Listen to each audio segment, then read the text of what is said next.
धमकी दी गई, उस दिन लाहौर से लेकर कन्याकुमारी तक किसी के घर में चूल्हा नहीं जला था।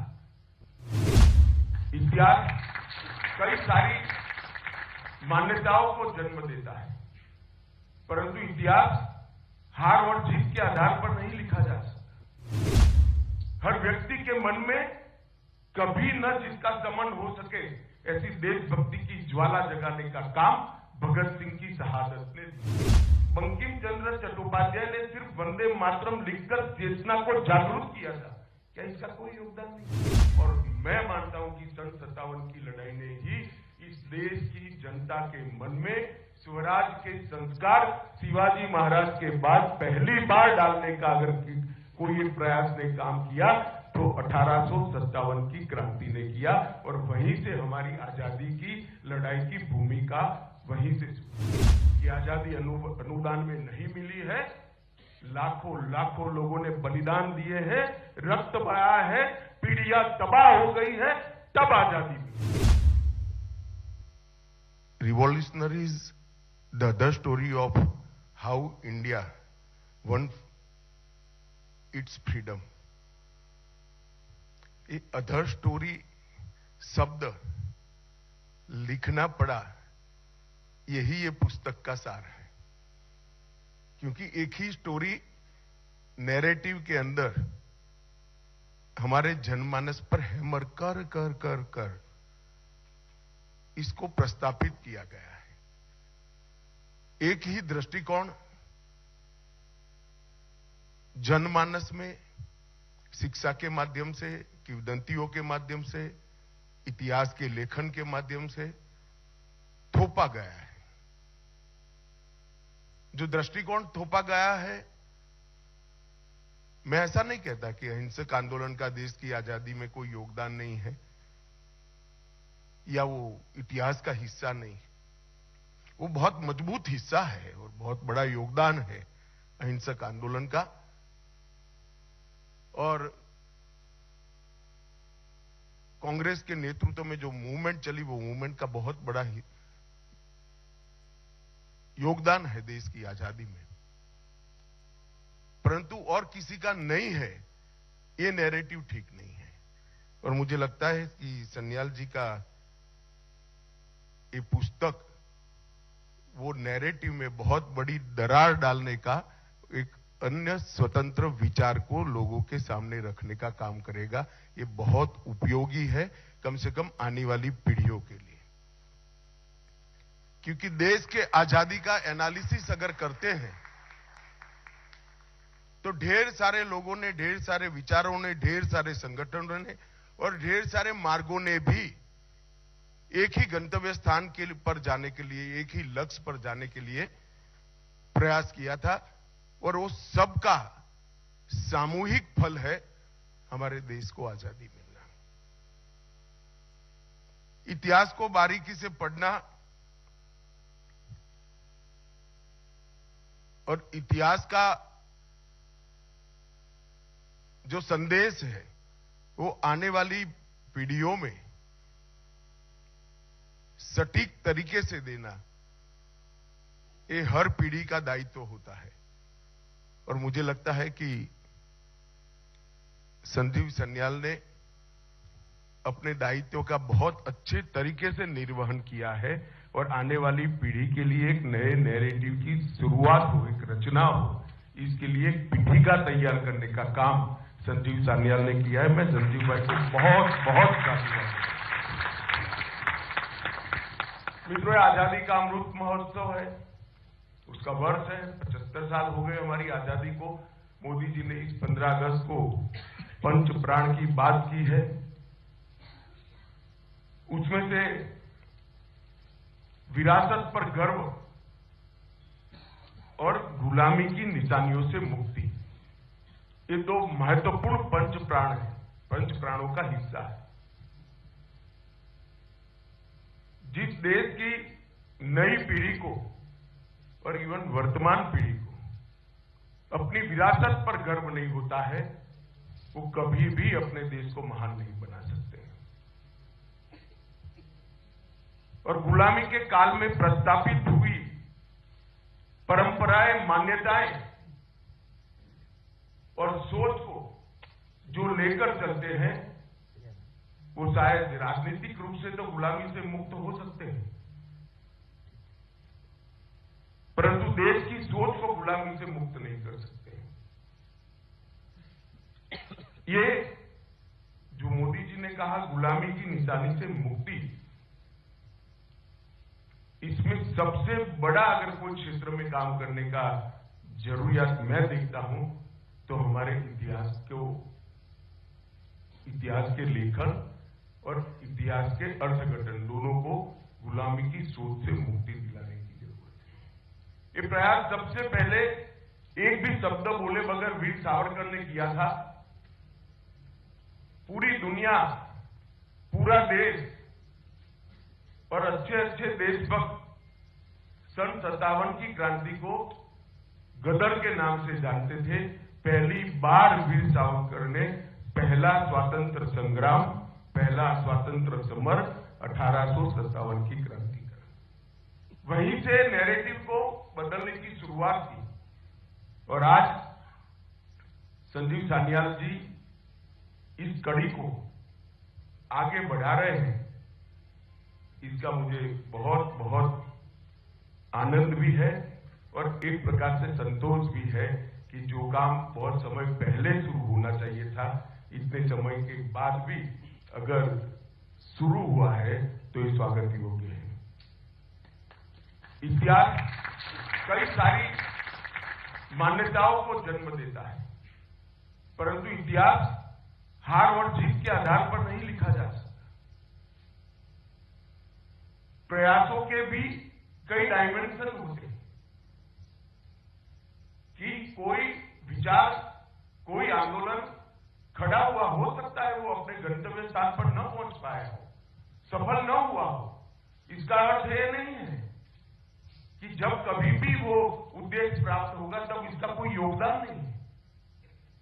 इतिहास को अगर हार या जीत के दृष्टि से ही लिखते हैं तो इतिहास को ठीक से नहीं लिखते। इतिहास को वास्तविकता के आधार पर लिखना चाहिए, प्रयासों के मूल्यांकन के आधार पर लिखना चाहिए और प्रयासों के सभी परिमाण, इसके सभी डायमेंशन का एनालिसिस कर इसका विश्लेषण कर लिखना चाहिए। तभी इतिहास अपने आप में परिपूर्ण होता है। और सशस्त्र क्रांति के इतिहास का भी ऐसा ही है। कई इतिहासकार ये प्रयास को विलुप्त करने में लगे, कई लोगों ने उसको कम महत्व दिया, कई लोगों को लगा कि भाई इनका क्या योगदान था आजादी के प्राप्त होने में। उन लोगों को मालूम नहीं है कि जब भगत सिंह जी को फांसी दी गई उस दिन लाहौर से लेकर कन्याकुमारी तक किसी के घर में चूल्हा नहीं जला था। हर बच्चे के मन में एक आग धधकती थी। हर व्यक्ति के मन में कभी न जिसका समन हो सके ऐसी देशभक्ति की ज्वाला जगाने का काम भगत सिंह की शहादत ने दिया था। अगर आप भगत सिंह शहीद हो गए और देश आजाद नहीं हुआ इसके आधार पर ही इतिहास लिखते हैं तो ये मूल्यांकन ठीक नहीं है। मैं सिर्फ भगत सिंह जी के लिए नहीं कह रहा हूं, समग्र सशस्त्र क्रांति के योगदान को इसका मूल्यांकन करना है तो वो आइसोलेटेड नहीं किया जा सकता। मेरे जैसे कई लोग मानते हैं कि सशस्त्र क्रांति ने जगाई हुई देशभक्ति के ज्वाला के आधार पर ही कांग्रेस का आंदोलन सफल हुआ। मैं मानता हूं और मैं इसको सिद्ध भी कर सकता हूं, आज नहीं करना चाहता परंतु मैं सिद्ध भी कर सकता हूं कि अगर सशस्त्र क्रांति की समांतर धारा न चली होती तो शायद कई दशक और लग जाते। समग्र देश के अंदर बंकिम चंद्र चट्टोपाध्याय ने सिर्फ वंदे मातरम लिखकर चेतना को जागरूक किया था, क्या इसका कोई योगदान नहीं है? समग्र देश के अंदर गदर पार्टी के पूरे प्रयासों ने अनेक जगह पे एक जबरदस्त चेतना की जागृति की। निर्माण भी किया था चेतना, सुसुप्त चेतना को जागरूक भी किया और चेतना का निर्माण भी किया। क्या इसका कोई योगदान नहीं है? इतिहास के अंदर उसको इस प्रयासों का जो उचित सम्मान मिलना चाहिए था, दुर्भाग्य से नहीं मिला है। क्योंकि मैं राजनीतिक क्षेत्र में हूं, इससे ज्यादा इसकी मीमांसा करना नहीं चाहूंगा, क्योंकि वरना अकारण ही ये राजनीतिक विषय बनेगा। परंतु आजादी के बाद जिनकी जिम्मेदारी थी हमारे इतिहास को हमारे दृष्टिकोण से लिखने की, आजादी के बाद जिनकी जिम्मेदारी थी कि हमारे स्वतंत्रता आंदोलन को भारतीय दृष्टिकोण से मूल्यांकन करके युवा बच्चों के सामने रखने की, मुझे लगता है इसमें कहीं न कहीं चूक हुई है। अंग्रेज तो चले गए थे, मगर जो अंग्रेजियत छोड़कर गए थे उसी चश्मे से पढ़कर इतिहास को लिखा गया, और इसके कारण ये पूरा कंफ्यूजन आज हमारे सामने है। ये धुंध को साफ करने का काम संजीव सान्याल के ये प्रयास से होने वाला है, इसका मुझे पूरा विश्वास है। मित्रों, मैं इस बात को पहले समाप्त कर देता हूं, बाद में पुस्तक पर आता हूं। कई सारे लोग जब इतिहास के बारे में बातचीत होती है तब कहते हैं कि इतिहास को तोड़ा गया, मरोड़ा गया। कभी वामपंथियों का नाम आता है, कभी अंग्रेजी मानसिकता वाले इतिहासकारों का नाम आता है, कहीं कांग्रेस को भी कोई लपेटे में लेता है। परंतु मैं अलग दृष्टिकोण से देखता, अब हमें कौन रोकता है? मैं आज इस मंच से इतिहास के विद्यार्थियों का और इतिहास को पढ़ाने वाले प्राध्यापकों का आह्वान करना चाहता हूं कि हमारे देश के गौरव को व्याख्यायित करे इस प्रकार से, कोई तोड़ मरोड़ करे बगैर वास्तवदर्शी गौरवमयी इतिहास की रचना अब हो सकती है या नहीं हो सकती। मेहनत कर रिसर्च कर हम क्या ऐसे 300 व्यक्तित्व ढूंढ सकते हैं जिन्होंने भारत को महान बनाया? एक गलत अवधारणा इतिहास से सर्जित हुई, जो इतिहास हम लोग पढ़े हैं, कि पहला साम्राज्य मुगल साम्राज्य बनने के बाद ही हुआ। ऐसा नहीं है। इस देश में कम से कम 30 ऐसे साम्राज्य हैं जिन्होंने 200 साल से ज्यादा राज किया और बहुत अच्छे तरीके से राज किया। वो मुंह जबानी बताया जा सकता है। क्या हमारे इतिहास के विद्यार्थी और प्राध्यापक इस पर रिसर्च कर लिख सकते हैं क्या? सन 57 के पहले और सन 57 के बाद कभी भी इस देश के किसी भी कोने ने अंग्रेजों को स्वीकारा नहीं है। एक एक इंच जमीन के लिए उनको संघर्ष करना पड़ा है, लड़ना पड़ा है। ये क्या संघर्ष नहीं है आजादी बरकरार रखने का, आजादी को बचाकर रखने का? इसको क्या इतिहास में स्थान नहीं मिलना चाहिए? ढेर सारे ऐसे लोग थे जिन्होंने सन 57 की क्रांति के लिए कुछ न प्राप्त होने की स्थिति में भी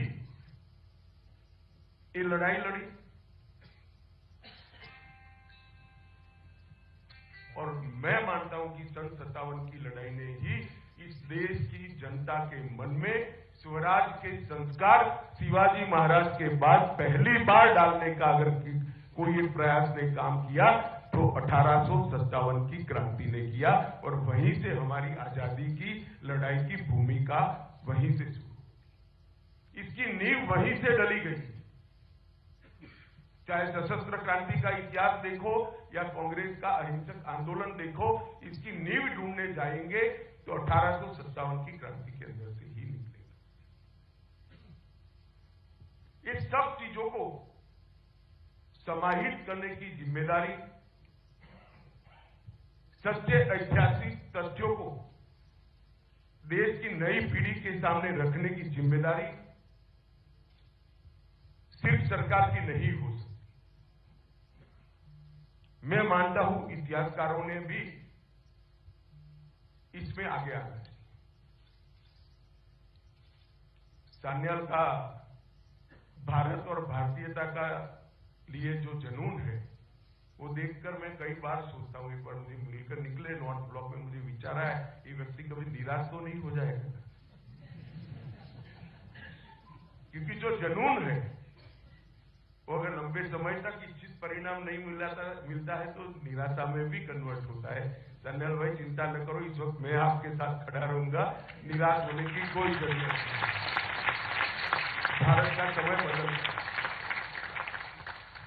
इस जुनून के साथ अर्थशास्त्री होने के बावजूद जो काम किया है वो सार्थ अर्थ में अभिनंदन के अधिकारी है। इनकी पुस्तक को मैंने बहुत डिटेल नहीं पढ़ा है, मगर ऐसा कह सकता हूं कि कोई आप में से कोई पढ़ लेगा तो जितना बात करेगा उससे ज्यादा बात मैं करने की स्थिति में हूं, इतना तो पढ़ लिया। इसके 8 चैप्टरों के बीच में एक वाक्यता है। आप 8 चैप्टरों को अलग अलग करके नहीं देख सकते, और 8 चैप्टरों को पढ़ते वक्त बारीकी से पढ़ना, हर एक चैप्टर दूसरे चैप्टर से एक सूत्र के साथ जुड़ा हुआ है। मैंने तो बंद कर दिया है अभी सार्वजनिक रूप से लिखना, वरना मैं इस पुस्तक की विवेचना करता तो बहुत अच्छी करता है, इसका मुझे विश्वास है। ये 8 चैप्टरों के अंदर सिर्फ क्रांतिकारियों का वर्णन नहीं है, क्रांतिकारियों के आदर्श, क्रांति की सोच की व्याख्या, उनकी मानवीय भावनाएं और उन्होंने अनुभव की हुई त्रासदी, इस सभी को बहुत अच्छे तरीके से इन्होंने मोतियों की तरह एक माला में पिरोने का काम किया है। और इस पुस्तक की सबसे बड़ी सिद्धि यह है कि आज तक सशस्त्र क्रांति के इतिहास को छुटपुट व्यक्तिगत प्रयास बताया जाता था। ये पुस्तक पढ़ने के बाद आप सबके मन में स्पष्टता हो जाएगी, ये छुटपुट व्यक्तिगत प्रयास नहीं था, बहुत अच्छे तरीके से एक सोच के आधार पर किया गया सामूहिक प्रयास था, परंतु संख्या कम थी इसलिए छुटपुट दिखाई पड़ा। क्योंकि सशस्त्र क्रांति करने के लिए कोई भी बड़े से बड़ा डर जाएगा, अंततोगत्वा एक घटना के अंदर ही होगा, और जब घटना का पर्दाफाश होता था तो बाकी सारे लोगों का अदृश्य हो जाता, रणनीति का हिस्सा था। परंतु बहुत बखूबी से इन्होंने इसको मोतियों को जैसे माला में परोते हैं, इसी तरह से समग्र क्रांति के विचार को एक धागे में मोतियों की तरफ पिरोने का काम किया है। दूसरे अध्याय में श्री अरविंद और वीर सावरकर इसके संबंध में लिखा है। ये दोनों ऐसे व्यक्ति हैं, एक ने सुस्पष्ट रूप से राष्ट्रवाद को जरा भी गालमेल करे बगैर व्याख्यायित करने का काम किया, और दूसरे ने राष्ट्रवाद को अध्यात्म के साथ जोड़कर भारत ही विश्व गुरु बन सकता है, इसका विचार की शुरुआत। ये दोनों के बारे में मैंने भी बहुत कुछ पढ़ा है, मगर इन्होंने दो ही चैप्टर के अंदर इन दो के बारे में जो जानकारी दी है, बहुत अच्छी जानकारी है। इसको मैं रूपक में अगर बोलना चाहूंगा तो गागर में सागर की तरह सारी चीजों को इन्होंने समाहित किया है। चैप्टर 4 गदर आंदोलन के बारे में लिखा गया है, और गदर आंदोलन आइसोलेटेड नहीं था, इसकी सारी शाखाओं को इन्होंने बहुत अच्छे तरीके विस्तृत रूप से वर्णित कर गदर आंदोलन उत्कृष्ट राष्ट्रभक्ति से निपजा हुआ एक सामूहिक प्रयास था।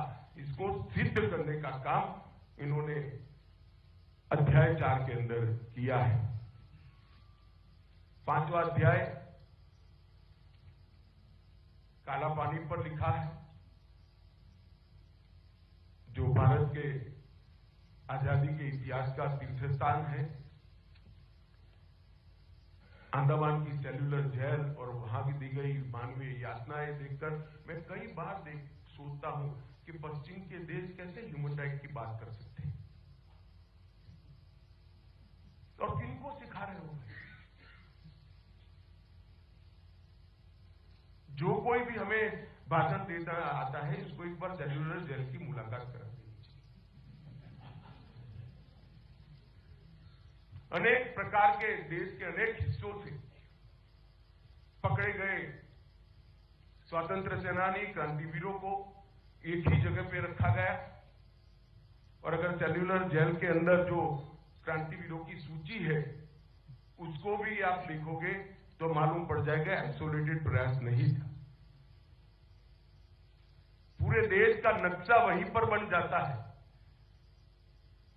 वो जेल में आज भी एक महिला कर्मी है, उसने हर जेल से आए हुए आजादी के लड़ाकों का नाम लिया, प्रदेश दिया और उसको जोड़कर पूरे भारत का नक्शा बनाया। एक भी प्रदेश बाकी नहीं है। भारत के हर प्रदेश से कोई न कोई कभी न कभी सेल्युलर जेल के अंदर गया है। सेल्युलर जेल में वो ही जाते थे जिनको मारने से ज्यादा नुकसान होता था। कोई उसको जिंदा रखने के लिए नहीं भेजते थे, और जिंदा रखने का कोई मतलब ही नहीं रहता था, ऐसा जीवन वहां देते थे। तो इतना बड़ा प्रयास करने वाले व्यक्ति हर प्रदेश से आए, वो ही बताता है कि सशस्त्र क्रांति आइसोलेटेड एफर्ट्स नहीं था,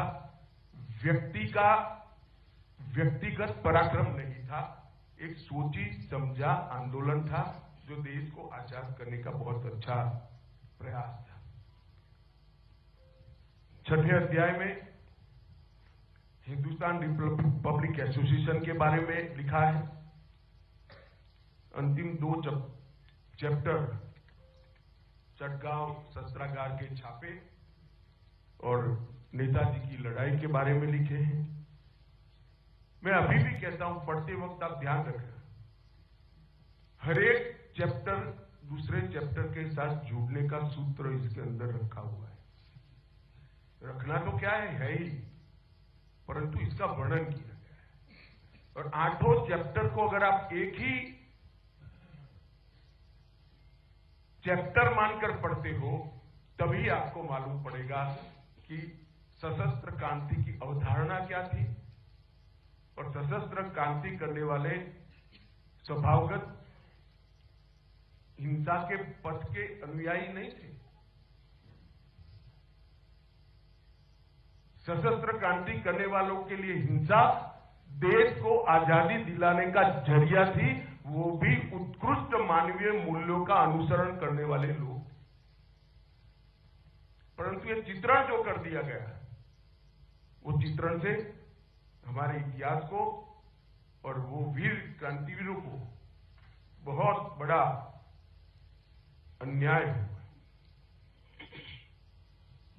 मित्रों, मैं स्पष्टता से मानता हूं कि इस देश को आजादी दिलाने में साहित्यकारों का भी बड़ा योगदान है। देश के किसानों का भी, अनेक किसान आंदोलनों के जरिए अंग्रेज हुकूमत को हिलाने का उन्होंने काम किया, जनजागृति की, इसका भी बड़ा योगदान है। देश के हर कोने में फैले हुए हमारे जनजातीय समाज, आदिवासियों ने, ट्राइबल्स ने अपनी परंपरा को हम प्रदूषित नहीं होने देंगे, इसलिए अनेक जगह पे अंग्रेजों के खिलाफ शस्त्र उठाए, लड़े, मरे। सन 57 के पहले भी सबसे पहली लड़ाई अगर कोई लड़ा था तो आदिवासी ही लड़े थे। बहुत लेट कांग्रेस पार्टी ने एक अहिंसक आंदोलन भी शुरू किया, जिसमें पूर्ण स्वराज बहुत देरी से आए, मैं बताता हूं उसके बारे में बाद में। और सशस्त्र क्रांतिकारियों ने भी दुनिया भर की अनेक घटनाओं से प्रेरणा लेकर एक भगीरथ प्रयास किया था। हो सकता है कई घटनाओं का आप एनालिसिस करोगे तो आंदोलन असंगठित दिखेगा, परंतु वो देशभक्ति से प्रेरित था और सभी का लक्ष्य एक ही था, देश को आजाद कराना, अंग्रेजों को देश से निकालना। और आप इस पुस्तक को ध्यान से पढ़ोगे तो आपको मालूम पड़ेगा 1923 में ही सचिंद्रनाथ सन्याल ने भारत को रिपब्लिक बनाने का लक्ष्य रखा। मैं इसलिए कह रहा हूं कि जिन्होंने हाथ में हथियार उठाए थे वो स्वभावगत हिंसक नहीं थे, परंतु अंग्रेज के हाथ में बंदूक थी, इसलिए इसके सामने लड़ना ये हिंसा आदेश को आजादी दिलाने का एक जरिया बनाया था। कांग्रेस ने 1930 में पूर्ण स्वराज की मांग रखी और हिंदुस्तान रिपब्लिक आर्मी एचआरए ने न केवल पूर्ण स्वतंत्रता का लक्ष्य रखा, परंतु सार्वभौमिक वयस्क मताधिकार की भी वकालत उसी वक्त कर दी। मैं उनकी दूरदृष्टि का परिचय हो, इसके लिए आपको ये बात बताता हूं। उस वक्त कांग्रेस के अधिवेशनों में मताधिकार की चर्चा तो थी ही नहीं। आजादी कितनी मात्रा में अंग्रेजों से नेगोशिएशन कर प्राप्त की जाए, इसकी चर्चा चलती थी। परंतु उस वक्त न केवल संपूर्ण आजादी, हर वयस्क को मतदान, मताधिकार, इसकी भी चर्चा की। और 20वीं सदी में ही शुरुआत में 1909 में वीर सावरकर ने कहा था, अगर सशस्त्र क्रांति को सफल होना है तो इसका अखिल भारतीय स्वरूप तय करना पड़ेगा। और उन्होंने अभिनव भारत की स्थापना इसी के लिए की थी। और देश आजाद होने के बाद अभिनव भारत को बंद करने वाले भी वीर सावरकर ही थे कि अब अभिनव भारत का उद्देश्य समाप्त हो गया। मैं इसलिए कह रहा हूं कि इसको छुटपुट प्रयास कर हमने ये महान प्रयास का अवमूल्यन नहीं करना चाहिए। इसको किसी व्यक्ति की व्यक्तिगत देशभक्ति कहकर, व्यक्ति की व्यक्तिगत देशभक्ति ही अपने आप में बहुत महान होती है, परंतु एक समूह एक विचारधारा के तहत देश को आजाद कराने का प्रयास कर रहा था, उसको हमें समझना भी पड़ेगा, स्वीकारना भी पड़ेगा और प्रचारित भी करना पड़ेगा। सिर्फ समझने से कुछ नहीं होगा, उसको मन से स्वीकारना पड़ेगा कि मेरे देश को आजाद कराने के लिए ढेर सारे लोगों ने अपने जीवन का सर्वस्व बलिदान कर दिया। कई बार घर की कुकरी हो गई, कई बार परिवारजनों को जेल में डाल दिया, कई सालों तक कोई अंडमान निकोबार के काला पानी की सजा भुगतता रहा, कई लोग फांसी के फंदे पर चढ़ गए। और इस प्रयास को हम व्यक्तिगत प्रयास नहीं कह सकते, इसको विफल प्रयास भी नहीं कह सकते, क्योंकि इसी के आधार पर हर जगह पे देश में आजादी की चेतना जागृत होती गई, दृढ़ीभूत होती गई और परिणाम लक्षित दिशा में आगे बढ़ती गई। इन्होंने आजादी की चेतना को जागृत भी किया, उसको दृढ़ भी किया और चैनलाइज करके एक दिशा में ले जाने का काम भी इस सशस्त्र क्रांतिवीरों ने किया है। ये हमें स्वीकारना ही पड़ेगा। उनका network Germany, Singapore, Ireland, Canada, America, और इंग्लैंड में भी नेटवर्क फैलाकर इन लोगों ने काम किया था। अभी के प्रधानमंत्री और उस वक्त के गुजरात के मुख्यमंत्री नरेंद्र भाई जब मुख्यमंत्री बने गुजरात के, तो मोदी जी ने श्यामजी कृष्ण वर्मा की अस्थियां इतने सालों के बाद वहां से वापस लाने का काम किया, क्योंकि श्यामजी अपने विल में कहकर गए थे कि मेरी अस्थियों को एक बैंक के लॉकर में रखना, जब मेरा आदेश आजाद हो तभी मेरी अस्थियों को मेरे देश में लिया जाए, मैं गुलाम देश में मेरी अस्थियों को भी नहीं जाने दूंगा। क्या और इस प्रयास को कोई कैसे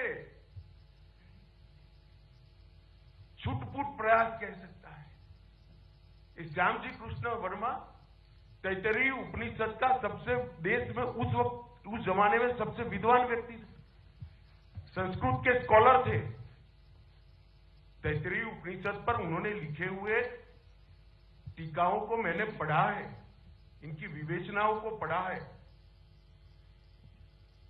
इतना विद्वान व्यक्ति सब कुछ छोड़कर, देश छोड़कर वहां क्रांतिवीरों का प्रेरणा स्रोत बना। एक के बाद एक देश बदलते गए। सरदार सिंह राणा हो, मैडम कामा हो, श्यामजी कृष्ण वर्मा हो, सबने आजादी के स्वप्न को शेप देने का काम किया, इसको फैलाने का काम किया। और सावरकर जैसे लोगों ने जमीन पर लड़ाई लड़ने का काम किया। ये प्रयास ना सोच के बगैर का था, न असंगठित था, न असफल था। ये प्रयास एक सोची समझी विचारधारा के आधार पर किया गया प्रयास था। ये प्रयास संगठित प्रयास था और इस प्रयास ने सफलता जो मिली, इसमें बहुत बड़ा योगदान दिया है, इसको कोई नकार नहीं सकता मित्रों। और ये बात आज सन्याल के पुस्तक से नई पीढ़ी के हाथ में जाएगी। मैं एक वाक्य बोलना चाहता हूं, मैं एडवांस में ही कह देता हूं, मीडिया है, वाक्य मेरा नहीं है, तो मुझसे न चिपकाया जाए।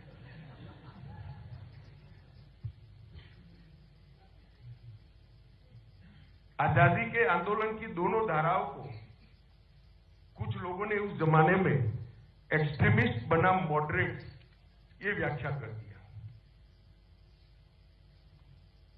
और अरविंद घोष ने उनको नेशनलिस्ट बनाम लॉयलिस्ट कर दिया। अब ये मैं नहीं कह रहा हूं, श्री अरविंद घोष कह रहे थे। मैं नहीं मानता इस 130 करोड़ की आबादी में श्री अरविंद घोष की व्याख्या और उनके उद्देश्यों पर कोई भी सवाल उठा सकता है। मेरा बस इतना ही कहना है, मेरी कोई टिप्पणी नहीं। मगर हमने इतिहास को एक्सट्रीमिस्ट बनाम मॉडरेट की धारा से निकालकर वास्तवदर्शी बनाना पड़ेगा। अहिंसक आंदोलन का भी योगदान है, इसको हम नकार नहीं सकते, परंतु इसका महिमा वर्णन करने के लिए हजारों लोगों की तपस्या, जीवन के बलिदान और कुटुंब के कुटुंब फना हो गए, इसको कैसे नकार सकते हैं? और उसको नकार कर देश का इतिहास नहीं बन सकता है। हमने कभी न कभी सोचना ही पड़ेगा, हमने समझना पड़ेगा कि आजादी अनुदान में नहीं मिली है। लाखों लोगों ने बलिदान दिए हैं, रक्त बहाया है, पीढ़ियां तबाह हो गई है, तब आजादी मिली। इतिहास को इस तरह से व्याख्यायित करने का हमें प्रयास करना पड़ेगा। और आज मुझे बड़ा संतोष है, मराठों से लेकर लसित बरफुकन से लेकर 1857 तक के सभी प्रयासों को आज समाज में सम्मान मिलने की अच्छी शुरुआत हुई है। इसको और गति से हमें आगे बढ़ाना चाहिए। नेताजी सुभाष चंद्र बोस के जीवन में आज भी मेरे जैसा व्यक्ति ओवरकोट पहनकर आया है, कड़कड़ाटी -45 डिग्री टेम्परेचर में कलकत्ते से निकलकर वाया अफगानिस्तान रसिया होकर कोई बर्लिन पहुंचता है, वो व्यक्ति की देशभक्ति को अब कैसे नकार सकते हो? मगर आज जब नेताजी का पुतला कर्तव्य पथ पर लगता है तो मन को बड़ी संतोष,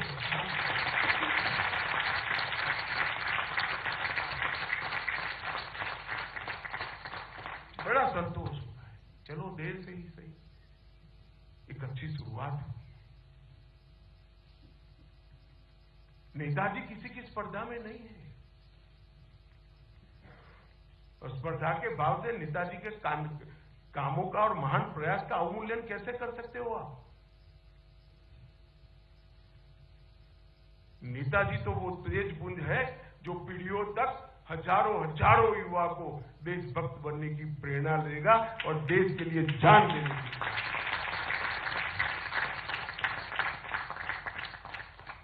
आईएनए का पूरा प्रयास मैं बहुत स्पष्ट रूप से मानता हूं, मैं भी इतिहास का विद्यार्थी हूं, स्पष्ट रूप से मानता हूं कि इसको जितना सम्मान और स्थान देश के इतिहास में मिलना चाहिए था वो नहीं मिला। जैसे भी मैंने पहले कहा, आज देश का युवा अपनी रुझान को बदला है, देश की मान्यताएं भी बदल रही है। इन क्रांतिकारियों का प्रेरणा स्रोत, प्रेरणा स्थान कहां से आता है? निश्चित रूप से ही शिवाजी महाराज, महाराणा प्रताप, लसित बरफुकन, गुरु गोविंद सिंह जी, वीर दुर्गादास राठौड़ वहीं से आता है। और आज देश का युवा इस दिशा में सोचता भी है, इसको स्वीकारता भी है। ये सारे क्रांतिकारियों ने मैजिनी और गैरिबाल्डी से तो, क्योंकि उस जमाने में थे तो सीखा ही सीखा, प्रेरणा ली, इसमें कोई आपत्ति नहीं। देशभक्ति की प्रेरणा दुनिया के किसी भी कोने से मिलती है तो लेनी चाहिए और इसको सैल्यूट करना चाहिए। परंतु इसके साथ साथ हमारे यहां भी एक बहुत बड़ा इतिहास पड़ा है, देश के लिए सालों सालों तक के संघर्ष करने वाले लोगों का इतिहास पड़ा है। वो ही हमारे क्रांतिवीरों के प्रेरणा स्रोत थे। भगत सिंह को जिन्होंने ध्यान से जो कुछ भी लिखा है, उन्होंने जो कुछ भी उपलब्ध है पढ़ा होगा, तो सावरकर की सन 57 की स्वतंत्रता संग्राम की पूरा प्रस्तावना उनके स्टेटमेंट का हिस्सा है। ऐसे ही एक्सीडेंटली नहीं होता है कि वो उस वक्त वो प्रतिबंधित पुस्तक थी, मगर उस पुस्तक से प्रेरणा लेने का मतलब है प्रतिबंधित पुस्तक को ढूंढा गया, पढ़ा गया और उसको अपनी प्रेरणा का स्रोत।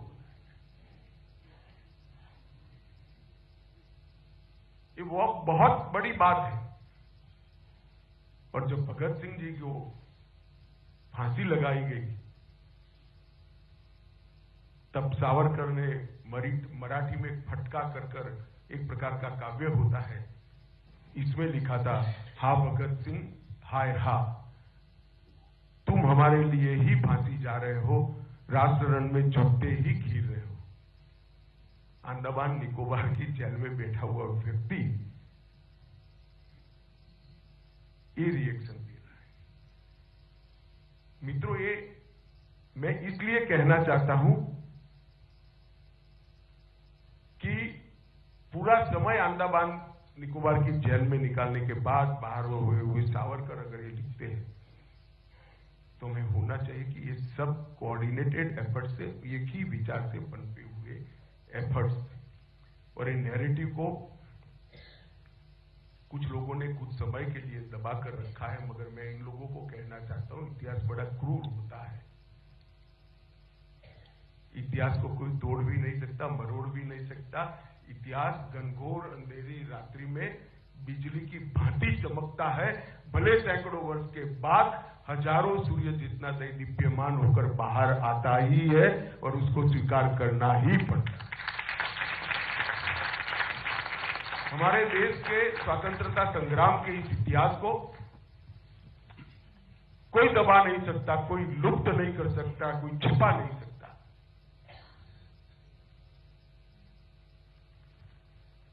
और समय समय पर इसको आगे बढ़ाने वाले लोग भी आए हैं और आगे भी आएंगे। इस पुस्तक के अंदर आप ध्यान से पढ़ेंगे तो आपको ये पुस्तक भी इसी दिशा में जाता हुआ लगेगा। हमारे क्रांतिकारियों के प्रेरणा का मुख्य केंद्र श्री अरविंद का भवानी मंदिर ही होता है, इंडिया हाउस होता है, गदर पार्टी का सोहन सिंह और लाला हरदयाल का मुख्यालय होता है और आईएनए के हर जवान के मन में हमारी क्रांति का प्रेरणा स्रोत होता है। मित्रों, अनेक लोगों ने अनेक प्रकार से देश को आजाद करने का काम किया।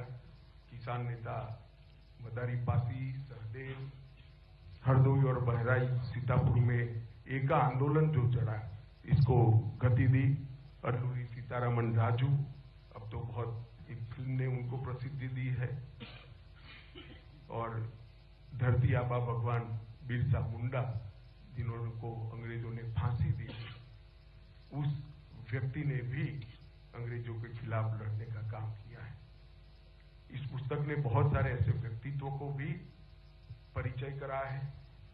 उल्लासकर दत्त, मेवा सिंह लोहोके, श्री वीवीएस अय्यर, जतीन्द्र नाथ मुखर्जी, ढेर सारे व्यक्तित्वों का भी परिचय करा है।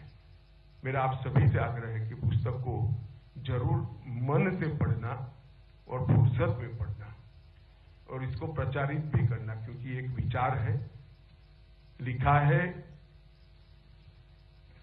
हमारे सान्याल साहब ने, परंतु ये विचार, ये सनातन विचार है। हमारे यहाँ व्यक्ति, राष्ट्र और संस्कृति कभी अलग नहीं रहे, तीनों एक ही है। ये हमारा मूल विचार है। इस मूल विचार के आधार पर ही सशस्त्र क्रांति का नींव बना था और उसके आधार पर ही इसका परिचय कराने की पुस्तक लिखा गया है। मुझे दिए हुए समय से मैं थोड़ा ज्यादा बोला हूं, इसलिए आप लोगों का बहुत समापना के साथ और फिर से एक बार सचिन भाई को बहुत बहुत बधाई और शुभकामनाएं देकर मेरी बात को समाप्त करता हूं। वंदे मातरम।